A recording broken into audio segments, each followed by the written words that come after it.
Zucchini Fritter Patty Parmesan. Let's head out to the garden and see what we can find to make this zucchini parmesan. Look at the size of this zucchini. This one's perfect.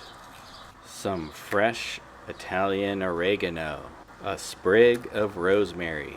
Some of this basil genovese will work great for the marinara sauce. A couple of red sweet Italian chilies.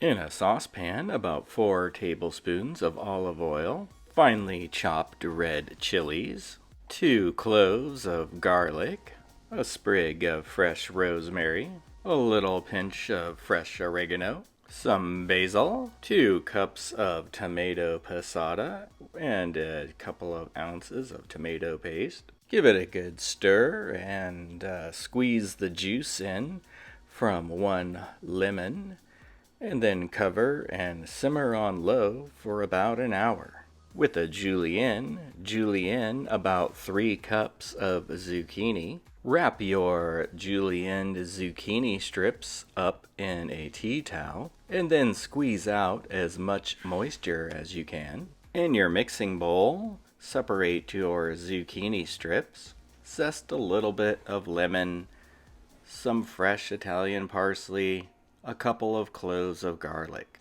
Put in a good pinch of oregano, season with some black pepper, and give it a good whack of sea salt. Next, about a cup of Parmesan cheese. Crack in 3 fresh eggs. Then finally, to make our zucchini batter, we want about 1.5 cups of flour. Mix it up, and you want it to be nice and thick batter. If it's not quite thick enough, then you can add some more flour. To form your zucchini fritter patties, take a dollop, put it into the breadcrumbs, and form it into a patty. In a large frying pan, abundant olive oil, and once your patties are golden brown on each side, remove to drain on paper towels. In a large baking dish, put some of the marinara on the bottom. Place your zucchini fritter patties over the top. Remove the rosemary and pour the rest of your marinara sauce over the top of your patties.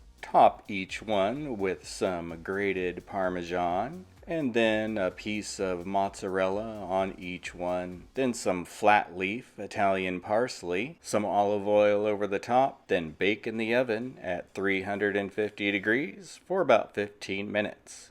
Top each one with a fresh piece of basil.